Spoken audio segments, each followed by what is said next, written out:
जय श्री गुरु। ओम नमो ब्रह्मानंदाय नमो। हैप्पी महागुरुवार।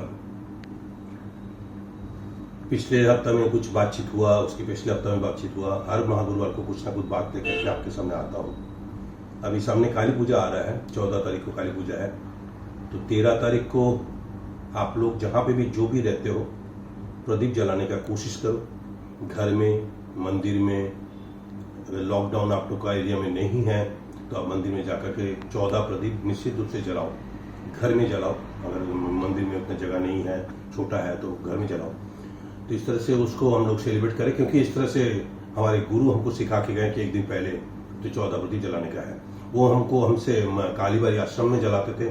हम अभी गुरु प्रकट में शरीर में नहीं है, अब प्रकट हो गए हैं। तो हम लोग क्या करते हैं, लॉकडाउन के पहले तक हम लोग ब्रह्मलोक धाम में आकर के जलाते थे। तो लॉकडाउन में काली पूजा हो रहा है, तो कुछ गाइडलाइंस के चलते हम लोग भी बारी बारी से आकर के, जमशेदपुर वाले बारी बारी से आकर के 14 प्रदीप जलाएंगे। जाकर के थोड़ा देर बैठेंगे, थोड़ा उनका आराधना करेंगे। आराधना करने के पश्चात हम लोग अपने अपने घर जाएंगे। तो उसके बाद शायद छठ पूजा भी है, कब हमको याद नहीं कर पा रहा हूँ, वो भी छठ पूजा भी है। तो उसके बाद लॉकडाउन का क्या स्थिति होगा नहीं होगा मुझे जानकारी नहीं है। आज का बानी, पहले ये बात सोचो कि गुरु चाहे भगवान को तुमने क्या दिया। मिठाई लाए, वस्त्र लाए, अर्पण किया, लेकिन तुम्हारे शरीर में जो प्रवृत्तियां हैं, जैसे कि काम, क्रोध, लोभ, मोह, मद, मत्सर्य, कौन सी वस्तु को दिया। तुमने जो पेन हमें दिया, उस पेन को इस्तेमाल नहीं कर पाओगे, लेकिन तुम अपने शरीर में जो प्रवृत्तियां हैं उसे कहां देते हो। जब तक तुमने कुछ नहीं चढ़ाया, फल की आशा कैसे कर सकते हो।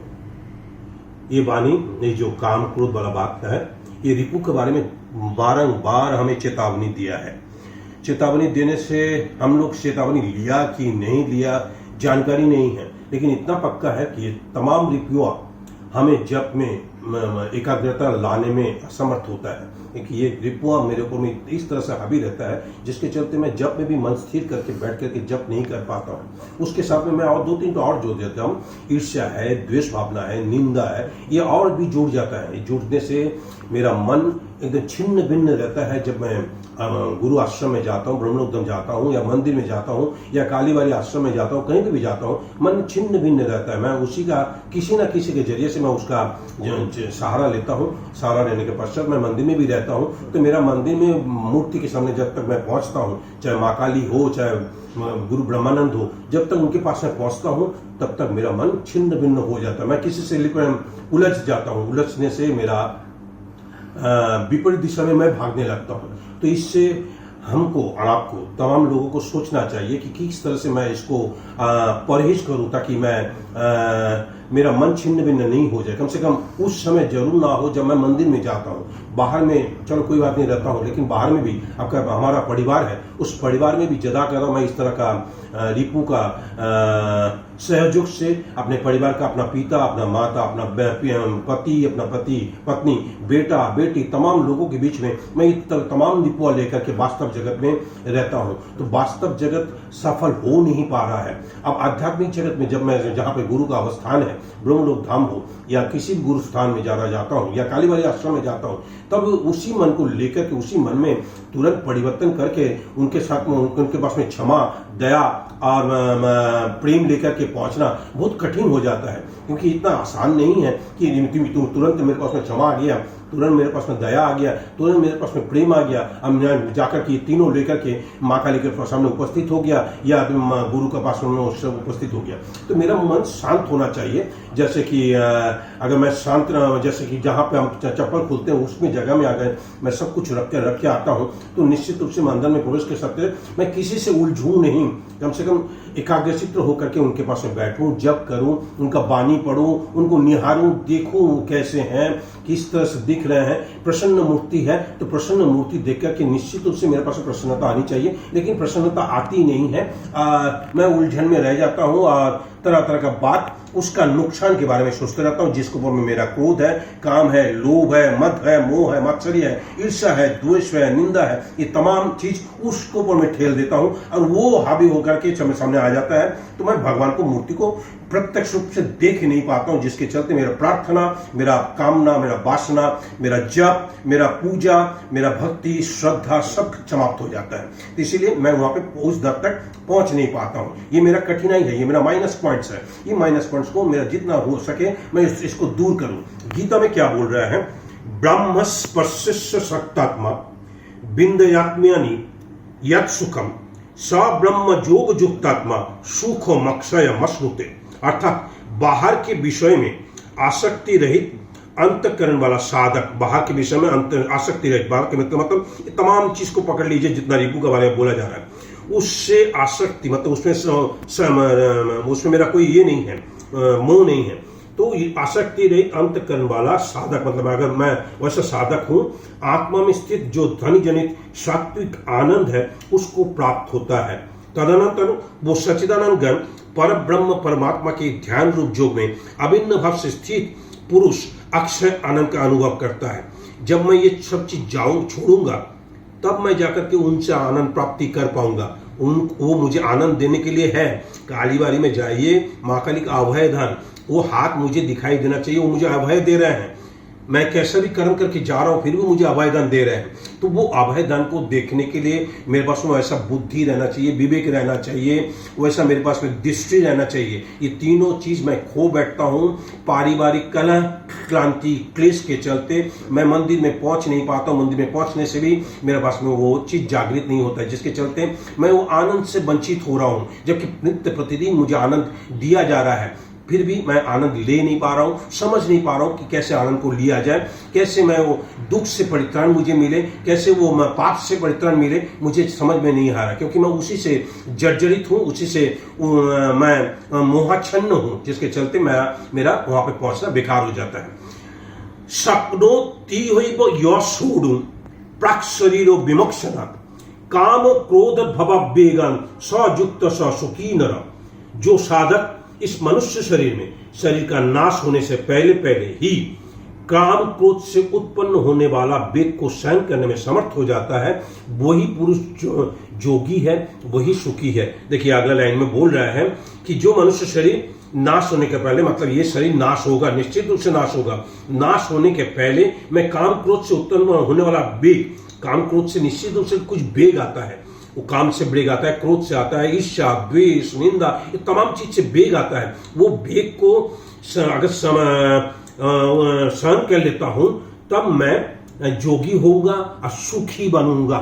मुद्दा बात, मुझे सुखी होना है। सुखी होने के लिए मैं जो उसका जो वेग होता है, तमाम रिपु का जो वेग है, काम क्रोध लोभ मोह मद मात्सर्य इत्यादि, इसके अलावा ईर्ष्या द्वेष निंदा, ये जो इसका वेग है, इसका जो प्रचंड पावर लेकर के मेरे पास में आता है, उसका वेग अगर मैं सहन करने में समर्थ हो जाऊंगा तो मैं सुखी होऊंगा, मैं जोगी बनूंगा। ऐसा गीता में भगवान श्री कृष्ण अर्जुन को बोल रहे हैं। मेरे भगवान, हम तमाम लोग जो लोग भी वीडियो को देख रहे हैं या सुन रहे हैं, हम तमाम लोग अपने आप को माने कि मैं अर्जुन हूं और मेरे भगवान मुझे बोल रहे हैं आज के दिन में, महागुरुवार के दिन में भगवान बोल रहे हैं कि काम क्रोध लोभ मोह मत्सर्य इसको त्याग करो, इसको दो, इसको आगे देना संभव नहीं है, कोई बात नहीं, चलो समझ सकता हूं कि उनको देना संभव नहीं है, फिर जदा कदा कर बैठूंगा, दो नहीं उसका, लेकिन उसका प्रयोग तो नहीं करूं। ये तो मैं कर ही सकता हूं आराम से, मेरा मन इतना कटे, लूज नहीं हूं मैं इतना, तो मैं लूज, मेरा कैरेक्टर को निर्माण करने के लिए वो आए हैं और मैं उनकी दरबार में जा रहा हूं, तो लूज कैरेक्टर होकर के जा रहा हूं, तमाम चीज को लेकर के मैं उनके पास में जा रहा हूं, तो मेरा गंदगी मेरे मन में, मन के जलते शरीर में भी गंदगी फैल जाता है। वो गंदगी लेकर के मैं भगवान के दरबार में पहुंचता हूं, पता चलता मेरा भगवान कुछ भी ग्रहण नहीं किया। कैसे ग्रहण करेंगे? क्योंकि मैं ऐसा हूं नहीं जिसके चलते वो ग्रहण करेंगे। लवंते ब्रह्म निर्वाण मिषया क्षीण कलमसा छिन्ने द्वैत जतात्मान सर्वभूतो हिते रता। जिसके सब पाप नष्ट हो गए, जिनके सब संशय ज्ञान के द्वारा निवृत्त हो गए, जो संपूर्ण प्राणियों में हित में रत है, जिनका जीता हुआ मन निश्चल भाव से परमात्मा में स्थित है, वो ब्रह्मविता पुरुष शांत ब्रह्मा को प्राप्त होते हैं। कितना सुंदर बात है, बोलिए तो कितना सुंदर गीता में बोल रहे हैं। जिसके सब संशय, मतलब ये जो काम क्रोध लोभ ईर्ष्या देश निंदा, ये तमाम चीज मैं अगर इस ज्ञान के द्वारा ये तमाम संशय निवृत्त हो जाते हैं, संपूर्ण प्राणियों के हित में रहता है, मतलब जो जिसके चलते मैं क्रोध कर रहा हूं उसको भी मैं हित चाहूंगा। सर्वे भवन्तु सुखिनः सर्वे सन्तु निरामया सर्वे भद्राणि पश्यन्तु मा कश्चित् दुःखं भवेत्। वो जो तमाम लोग जिसके चलते चलते मेरे पास वो काम, क्रोध, लोभ, मोह, मात्सर्य, ईर्ष्या, द्वेष, निंदा, ये तमाम चीज जागृत होती है, प्रवृत्ति आ जाता है। वो तमाम चीज को मैं अगर सबके हित में कामना करूं तो मेरा ऊपर में वो प्रभाव नहीं करेगा और मैं आराम से उस जगह में जाकर के सुखी अनुभव करूंगा। जो बोला जिसका जीता हुआ मन निश्चल भाव से परमात्मा में स्थित है, जब मैं जीतूंगा निश्चित रूप से मेरा मन निश्चल भाव से उनके ऊपर में स्थित होगा, नहीं तो नहीं होगा। वो ब्रह्म पिता पुरुष ब्रह्म को प्राप्त होता है, मतलब मेरे भगवान को मैं प्राप्त कर सकता हूं, मेरे भगवान मुझे प्राप्त करेंगे, मेरे भगवान मुझे ग्रहण करेंगे, ये शरीर मन सब चीज मेरा भगवान ग्रहण करेंगे। तभी होगा जब मैं उसको सब समभाव, मतलब जो भी मेरे ऊपर जिसके चलते मेरा क्रोध हो रहा है, जिसके चलते काम हो रहा है, जिसके चलते ईर्ष्या जाग रहा है, जिसके चलते देश जाग रहा है, जिसके चलते निंदा हो रहा है, वो तमाम चीज को ऊपर में मैं जो ज्ञान भगवान दे रहे हैं, मेरे भगवान आज के वाणी में जैसे ज्ञान दे रहा है, इस ज्ञान से उस संशय को दूर करूं, दूर करते हुए सबका हित में मैं जीवित रहूं। जितना दिन क्या मालूम कब ये जिंदगी चला जाए, कोई ठिकाना नहीं कब ये जिंदगी चला जाए। अभी जैसा कि आपको जानकारी है, इन दिनों ये 3 तो अकाल मृत्यु हुआ है। सबसे पहले हुआ है कृष्णेंदु अग्रवाल खड़गपुर में, उसका भी अकाल मृत्यु हुआ। उसके बाद एनआर के नायर का पुत्र, छोटा पुत्र ओम प्रकाश नायर, उसका भी अकाल मृत्यु हुआ है। अभी हाल ही में 2-3 दिन पहले पीयूष अग्रवाल कटक में रहते थे, उनका पिता का नाम है हेमंत, उनका पिता का नाम है रामवतार। ये तमाम लोग अभी जीवित हैं। जीवित रहते हुए भी वो पुत्र का निधन हो जाता है, किसी आकस्मिक दुर्घटना के चलते हो उनका निधन हो जाता है। लेकिन अकाल मृत्यु तो है, ये मृत्यु को होने की उम्र उनके पास उसका भी नहीं हुआ था, ना कृष्णेंदु को हुआ था, ना ओम प्रकाश नायर को हुआ था। तमाम लोगों को कोई भी उम्र नहीं हुआ था मृत्यु होने के लिए। हालांकि मृत्यु का कोई उम्र नहीं है, अलग बात हुआ, फिर भी ये तमाम लोगों का मृत्यु हुआ है। तो अकाल मृत्यु हुआ है तो मेरा कब मृत्यु आ जाए, मृत्यु के समय मैं समभाव में स्थित में रहूंगा, मेरा भगवान में चित्त रहेगा, तब मेरा मृत्यु में कोई सहने लायक होगा। लेकिन मैं क्रोध करते करते चले जाऊंगा, काम करते करते चले जाऊंगा, ईर्ष्या करते करते चले जाऊंगा, निंदा करते करते चले जाऊंगा, द्वेष करते करते चले जाऊंगा, तो मेरा उद्धार उस जगत में भी नहीं हो, परलोक में भी नहीं होगा, इस जगत में तो होगा ही नहीं। आगे जाकर के मेरे को तरह तरह का शारीरिक बीमारियां, मानसिक बीमारियां से मैं ग्रस्त हो जाऊंगा। मैं ना इधर कर रहूंगा ना उधर कर रहूंगा। तो मैं अपने आप को इस तरह से बांध सकता हूं, इस तरह से समभाव में स्थित में रख सकता हूं, ताकि सामने वाला मेरे ऊपर में हावी होकर के मेरे पास में वो प्रवृत्तियां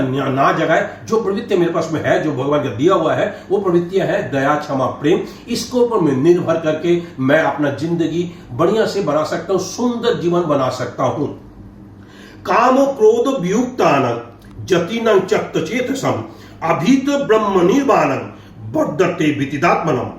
अर्थात काम क्रोध से रहित, जो काम क्रोध नहीं है जिसका पास में, जीते हुए चित्ते वाला, मतलब जो चित्त को जीत लिया है, पर ब्रह्म परमात्मा का साक्षात किए हुए ज्ञानी पुरुष के लिए सब ओर से शांत पर ब्रह्म परमात्मा ही परिपूर्ण है। ये बोला जा रहा है अंत श्लोक, जिस अंत श्लोक में बोला जा रहा है काम क्रोध से रहित, जीते हुए चित्त वाले, मतलब काम क्रोध जिसका उसमें नहीं है। मैं प्रचेष्टा करूंगा तो काम क्रोध से मैं रहित हो जाऊंगा। मैं जीताऊंगा, मैं जीतूंगा तो मेरे परमात्मा में साक्षात हुए मैं ज्ञानी पुरुष बनूंगा। शांत परमात्मा का ही परिपूर्ण है, ये मैं समझ पाऊंगा। गीता समझना बहुत कठिन है, व्याख्यान करना कठिन है, पढ़ना कठिन है, सब कुछ कठिन है। मेरे भगवान की विशेष कृपा से मैं आपके सामने गीता पढ़ भी लेता हूँ, व्याख्यान भी कर लेता हूँ, थोड़ा बहुत समझ भी लेता हूँ, थोड़ा बहुत आपको भी समझा देता हूँ। हो सकता है मेरे समझ में हेरफेर हो, आपका हो सकता है आपका भी समझ में हेरफेर हो। मैं कुछ बोल रहा हूँ, आप कुछ समझ रहे हो, मैं कुछ बोल रहा हूँ, मतलब पता नहीं इसका व्याख्यान। मेरे भगवान की इतना सुंदर व्याख्यान करते थे, वो हरिद्वार में हो, कुरुक्षेत्र में, जहां तमाम जगह में वो गीता को लेकर के व्याख्यान करते थे। उनका कंठस्थ पूरा श्लोक कंठस्थ था, वो शास्त्र जानते थे, वो वेद पुराण सब कुछ जो जानते थे, तमाम चीज को जानते थे। इसीलिए वो इस तरह से बात मेरे सामने लाए कि मैं इस सबको एक बात को लेकर के तमाम गुरु पूर्णिमा में, जितना भी गुरु पूर्णिमा हुआ है, तमाम गुरु पूर्णिमा में बार बार वो चिताया है, इसको त्याग करो, कुछ दो मुझे, कुछ दो। खाली ऐसे ही नहीं होता है, शिव जी को भी बेलपत्ता चढ़ाना पड़ता है, तब जाकर के शिव जी संतुष्ट होते हैं। नारायण को भी तुलसी पत्ता देना पड़ता है, तब जाकर अगर नारायण तो संतुष्ट होता है तो मेरे भगवान भी मुझसे कुछ चाह रहे हैं, तो हम दे नहीं पा रहे हैं, कम से कम उसको दे नहीं पा रहे, कोई बात नहीं मत दे, लेकिन दया क्षमा प्रेम लेकर के मैं तो विचरण तो कर ही सकता हूँ। आपने छोटा सा परिवार में भी हो, मंदिर में भी हो, ये दया क्षमा प्रेम लेकर के मैं अगर परिभ्रमण करते रहूंगा तो निश्चित रूप से मेरे उस भगवान का, जो भगवान मेरे पास में आए, मुझे दीक्षा दिए, मेरे शरीर को स्पर्श किए, मेरा कान को स्पर्श किए, मेरे को मैंने उनका दर्शन किया, ये तमाम चीज उन दिनों हुआ, उसको याद करते हुए, उनको याद करते हुए, उनका जो वाणी है, उनका जो कथन है, उनका जो प्रवचन है, उनका जो व्याख्यान है, वो व्याख्यान को लेकर के मैं अपने जीवन को एक बेहतर से बेहतर जीवन बना सकता हूँ, सुंदर बना सकता हूँ। ये तमाम चीज सब तब सुंदर होगा जब मैं और आप दोनों ही उस चीज से परहेज करेंगे जो चीज मुझे रोक रहा है अपना उन्नति के मार्ग में। ये आत्मा उन्नति हो नहीं रहा है।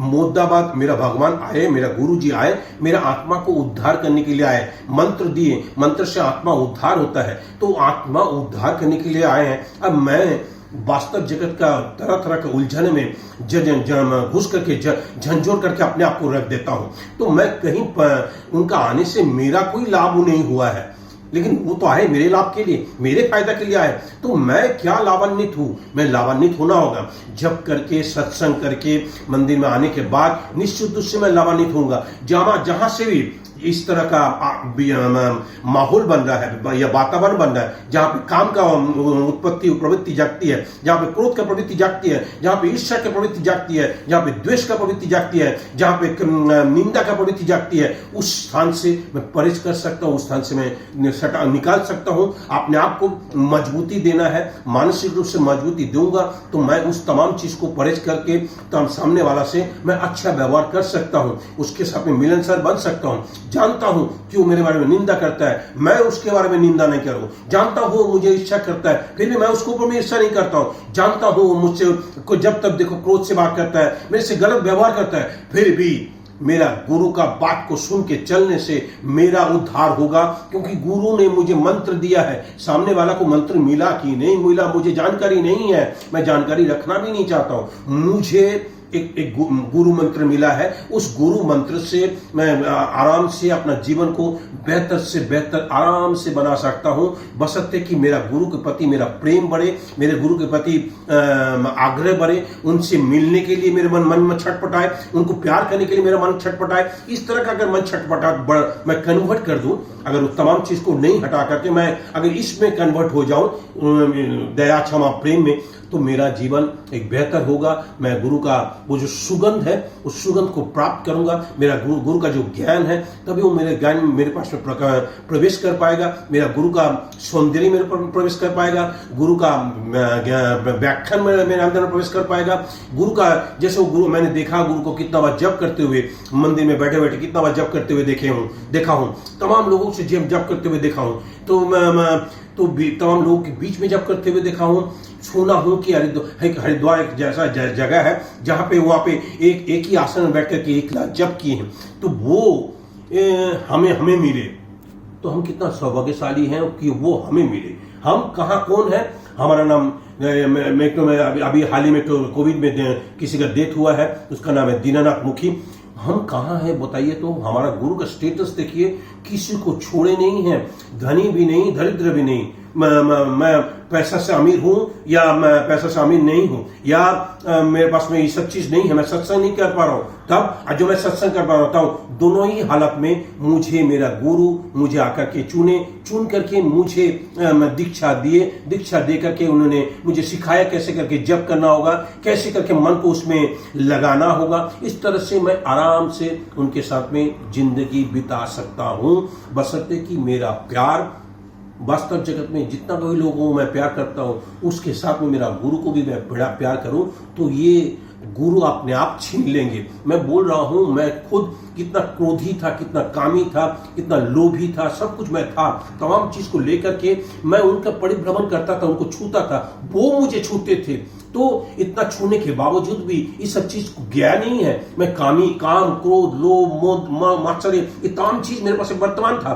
यहाँ तक ईर्ष्या, द्वेष, निंदा, ये तमाम चीज भी मेरे पास वर्तमान था। उनके इर्द गिर्द में घूमने के बावजूद भी जब वो कालीवारी आश्रम में पहला अवसर में आरती करते चलते थे, मैं उनको कमर पकड़ के रखता था। तो बताइए, उनके स्पर्श से मेरा पाप नष्ट हो जाना चाहिए, लेकिन मेरा पाप नष्ट हुआ नहीं, क्योंकि मैं पापी हूं। तो इस तरह से पापी का उद्धार उन्होंने किया। 2020 में आज के इस वर्ष में, जिस वर्ष में इतना कोरोना का बीमारी फैला हुआ है, उस वर्ष में मैंने उनको प्राप्त किया। ये तमाम चीज जो बोला जा रहा है, क्रोध निश्चित रूप से आपसे 1% कम तो हुआ ही है। आपका पास में क्रोध कितना मुझे जानकारी नहीं है। 1% क्रोध उन्होंने ले लिया है, 1% काम उन्होंने ले लिया, 1% उन्होंने ये ले लिया। अब मालूम नहीं बात में कितना परसेंटेज था। 100% में डेफिनेटली 99% वो ले लिए, 1% मेरे पास में है।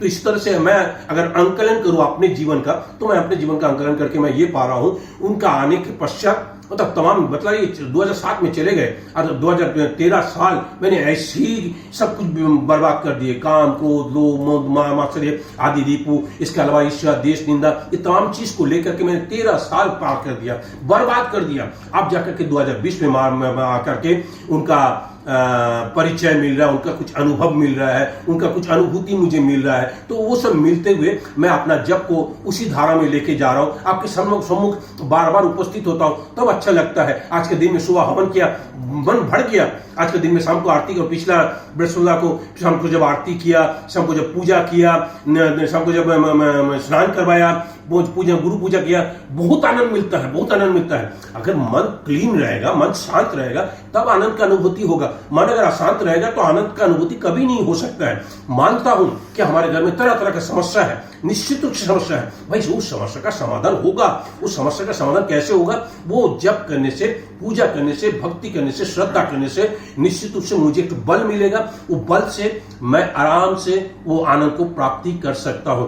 समस्या अपनी जगह में रहेगा, लेकिन उसको सहने का ताकत मुझे गुरु से प्राप्त होगा, जब मैं गुरु से उसके से निर्मल मन लेकर के उनके पास में जाऊंगा, तभी संभव है। जैसे हम लोग तो श्लोक पाठ करते हैं, अभी काली पूजा आ रहा है, क्या पाठ करते हैं? सर्वबाधा प्रशमनं त्रैलोक्यस्याखिलेश्वरी एवमेव तया कार्य मस्मद वैरी विनाशनम। ये जो मस्मद वैरी विनाशनम है, ये मेरा अंदर के वैरी जो मेरा माँ काली के से मिलना नहीं दे रहा है, गुरु से मिलने नहीं दे रहा है, आपसे मिलने नहीं दे रहा है, आप मेरे भाई बहन हो, आपसे मिलने नहीं दे रहा, ये मेरा बैरी नाश करे। तो ये प्रार्थना रोज काली माँ के सामने पाठ करता हूँ। क्या पाठ करता हूँ? काली काली महाकाली, काली के पापनाशिनी, धर्मात्तो मोक्ष दे देवी, काली कावई नमस्तुते, सर्वबाधा प्रशमनम त्रैलोक्यस्याखिलेश्वरी एवमेव तया कार्य मस्मद वैरी विनाशनम, प्राणन रक्षो जशो रक्ष, पुत्रदारो धनं सदा, सर्व रक्षा करी देवी, कल्याणं कुरु सर्वदा। पाठ करता हूँ, रोज पाठ करता हूँ, रोज पाठ करते करते एक दिन जाकर के आज अनुभव कर रहा हूं क्या ये चीज काम है, ये चीज काम है, ये चीज काम हो गया, ये चीज काम हो गया। मैं एकदम नहीं बोल रहा हूं ये सब चीज खत्म हो गया, नहीं बोल रहा हूं, अभी भी है, धीरे धीरे। अब उसके बारे में चर्चा नहीं करता हूं, अब चर्चा करता हूं दया के बारे में, चर्चा करता हूं क्षमा के बारे में, चर्चा करता हूं प्रेम के बारे में, चर्चा करता हूं। ये मेरे पास में रहना चाहिए। मैं जला कर किसी को भी क्षमा कर सकूं, कोई भी जितना भी मेरे साथ नुकसान किया हो, फिर भी मैं उसका क्षमा कर सकूं, उसको दया कर सकता हूं, उससे प्रेम कर सकता हूं। अरे अपने घर वालों को प्रेम करना बहुत आसान बात है, बाहर जाकर के किसी को प्रेम करना वो की उत्तम बात होगा। तब वो उसका प्रचेष्टा में मैं लगा रहता हूं। तो ये तमाम चीज मेरे पास में आया है मेरे गुरु, मेरे भगवान के चलते मेरे पास में। मैं उनको ये जो गुरुवार करके, महागुरुवार करके मैं सुबह आकर के इस तरह से हरकत करता हूं, जो हरकत मुझे उन्होंने सिखाने का प्रयास किया, मैं सीख नहीं पाया, क्योंकि पापी आदमी कैसे सीख पाएगा? जीवा लड़खड़ाता था, कैसे सीख पाएगा? तो न हवन सीखा, आरती सीखा, चंडी पाठ नहीं सीख पाया, न गीता पाठ सीख पाया, तमाम चीज को मैं सीख नहीं पाया। आज जाकर के तमाम चीज को सीख पा रहा हूं। आज आरती करने में भक्ति आती है। कल जब आरती करता था भक्ति था नहीं, कल जब आरती करता था श्रद्धा था नहीं, कल जब आरती करता था पूजा नहीं था उसमें, कल जब आरती करता था उसमें द्वेष भरा हुआ था, निंदा भरा हुआ था, ईर्ष्या भरा हुआ था, तमाम चीज भरा हुआ था। लेकिन आज बोल सकता हूं कि नहीं, ये सब चीज आज जब वेदी के ऊपर में चढ़ता हूं, जैसे कि मान लिया जाए कल बुधवार था, कल मैं वेदी के ऊपर में चढ़ा था, मतलब माँ काली के पास में जाप करने बैठा था, तब आनंद मिला था। क्योंकि माँ काली के पास में जाने से, वो माँ काली के प्रतिष्ठा कौन के करके गए? मेरा दादू मतलब परम गुरु जी जोगेश्वर देव ने वहां प्रतिष्ठा करके गए हैं। उस मंदिर में परम गुरु जी कितना करोड़ जप करके गए। मेरे पिता, मेरे गुरु, मेरे भगवान ने कितना करोड़ जप किया। उसी आसन में बैठने का सौभाग्यशाली मैं हूं, इसलिए मैं उस जगह में बैठ करके जब करता हूं तो आनंद ही ना प्राप्ति होगा, क्योंकि ये दोनों आनंद का परिचय है। मेरा भगवान भी और मेरा परम गुरु जी दोनों भी, मेरा दादू जो है, मेरा पिता जो है, ये दोनों ही आनंद का एक तो परिकाष्ठा है। तो ये आनंद वो लोग दे सकते थे, तो मैं उसी जगह में बैठ करके जब कर रहा हूं तो मुझे आनंद मिल रहा है। तो मैं वो आनंद जो उनसे प्राप्ति हुई है मैं आप तमाम लोगों में बांटना चाहता हूं, बोलना चाहता हूं। सब में प्रेम करो, सब में प्रेम करो। किसी के लिए कोई क्रोध नहीं, किसी के लिए कोई देश भावना नहीं, किसी के लिए कोई निंदा नहीं, किसी के लिए कोई ईर्ष्या नहीं। बस सबको प्रेम करो, सबको क्षमा करो, सबको दया करो। ये भावना लेकर के आगे जीवन बिताओ। फिर आगे महागुरुवार को जैसा उन्होंने बुद्धि देंगे आपके सामने फिर से उपस्थित होगा। तब तक त्रातारमष्टपाशस्य सर्व दुख पहारिणम सहितं पूर्णिमा माता ब्रह्मानंदम नमामहम्। असतो मा सद्गमय तमसो मा ज्योतिर्गमय मृत्युर्मा अमृतंगमय तमेव माता च पिता तमेव बन्धुश्च सखा तमेव विद्यादभिनं तमेव सर्वं मम देव देव। जय श्री गुरु।